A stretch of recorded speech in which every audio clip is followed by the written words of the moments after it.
Welcome to the deep dive. We're here to, sort through all the sources, the research, our notes, and pull out those key insights and maybe some surprising bits of knowledge, all for you. Okay, let's unpack this. Today we are diving into something quite a few of you have actually asked about. It's the subtle art of getting a good price when you're shopping. And it's really more than just saving a bit of cash. It's a fascinating look at how people interact, value things. Yeah, and what's really interesting here, I think, is that our source material for this deep dive, it comes from these excerpts, Yeah. from a resource that's actually designed to help people clarify communication around, well, commerce, shopping. And while it might seem pretty straightforward on the surface, it actually reveals some, profound layers about how we negotiate, how we see value. So our mission today is really to equip you, the listener, with the specific language, the strategic phrases you can use so you can confidently engage in these kinds of interactions. And maybe even more importantly, understand the crucial cultural context that really shape them. Okay, right. Let's unpack this then. Our conversation kicks off with what seems like a simple word, bargain. Mm. But our source material points out it's got this dual nature. It works as both a noun and a verb. So as a noun, a bargain is that feeling, that thrill of getting a really good deal. Like, wow, this vintage jacket was a total bargain. I practically stole it. It's about the result, the price you paid. Mm-hmm. And if we connect this to the bigger picture, understanding both sides of bargain is, well, it's absolutely key to getting the essence of price negotiation. Because as a verb, to bargain, that's the action, isn't it? It's the back and forth, that sort of strategic dance to arrive at that good price. The process itself. Exactly. Yeah. Think of it less like a fight and more like a conversation. You know, that situation where something's listed at $100, maybe you offer $50. Yeah. They might come back at $75, and then maybe you finally agree on $60. That whole exchange, the give and take, that is bargaining. Gotcha. So it's not just the final number, but Yeah. how you get there. Okay, so let's talk about some essential vocabulary then. Stuff that empowers smart shoppers.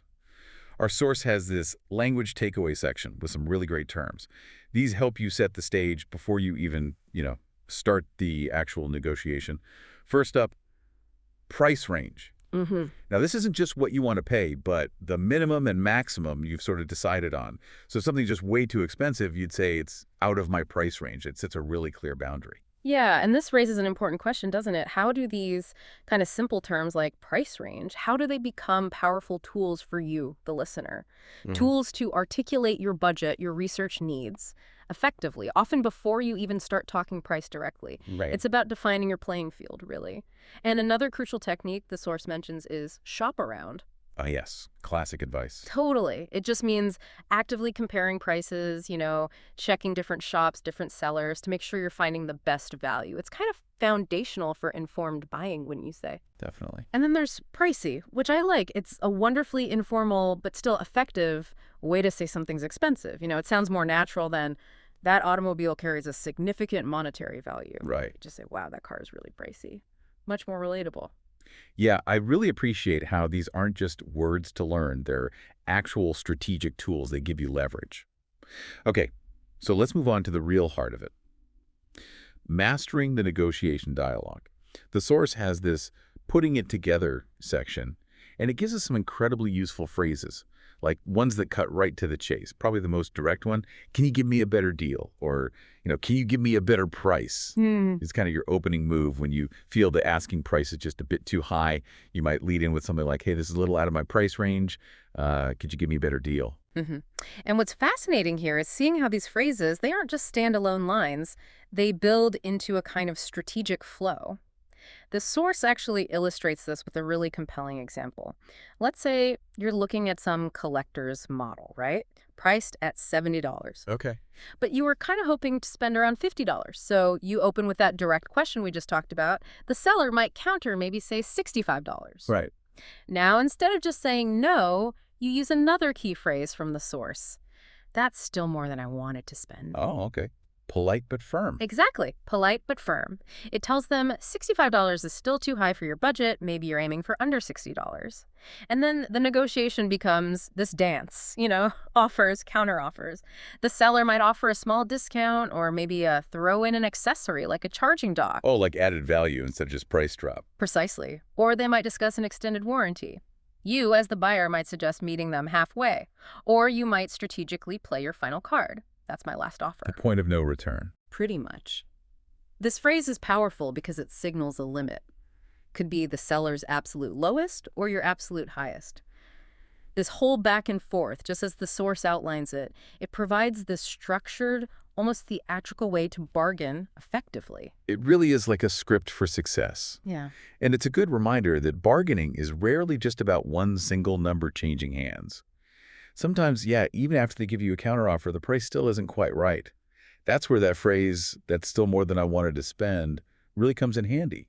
It's not aggressive, it's not a flat no, but it's a polite, firm way of saying, look, I appreciate the offer, but my budget just isn't stretching that far. Exactly. And then there's that ultimate phrase you mentioned, "that's my last offer." Hmm. That's the moment, isn't it? Where both sides kind of lay their cards on the table. It could be the seller saying, look, this is the rock bottom price, or the buyer saying, $100, take it or leave it. It signals the negotiation's pretty much over, one way or another. Absolutely. And if we connect this back to the bigger picture, knowing what to say is one thing, right? But knowing when and where to say it, that's equally important, maybe even more so. Which brings us neatly to the crucial cultural context of haggling. Ah, yeah, this is really interesting. Definitely. Our source highlights some fascinating contrasts here. Like in many Western countries, Canada, for example, bargaining isn't really common in everyday shops. You wouldn't typically, try to haggle over the price of your coffee or a loaf of bread. No, definitely not. Even sometimes at a local market, prices are generally fixed, and trying to bargain can actually seem a bit unusual, maybe even rude. Exactly. It's mostly based on this fixed price system, this trust. But then you look at other parts of the world. The source mentions Ecuador, for instance, and it's a completely different scene, isn't it? Totally different. In local markets there, bargaining isn't just common. People expect you to bargain. Mm-hmm. It's just part of the whole transaction, almost like a social ritual. The source describes it really well, almost like an art in many cultures. Yeah, that's a great description. It's not just about the money changing hands. It's about the interaction, that respectful back and forth. Sometimes it's even a bit playful. It can actually build a bit of rapport rather than just being a cold, quick transaction. Right. And this raises a really important question for you, the listener, to think about. How might mastering this art of bargaining, or at least understanding its nuances, how might that not only benefit your wallet, which is obvious, but also how could it profoundly enrich your understanding of different cultures, Hmm. of human interactions, whether you're actually traveling abroad or maybe just engaging with diverse local businesses in your own area? Recognizing these social cues, knowing when haggling is okay or expected, it can open doors, lead to deeper connections, a richer appreciation of how value is exchanged in different ways across different societies. Wow, what a fantastic deep dive into the world of shopping negotiation. Really covered a lot there. From, breaking down the two sides of bargain to arming ourselves with that key vocabulary for clarity and control, and then getting into those really specific strategic phrases that guide the negotiation itself. We really did cover it all. Hmm. And maybe most importantly, we touched on that vital cultural lens, understanding where and when these skills are actually appropriate. So thank you for joining us on this deep dive today.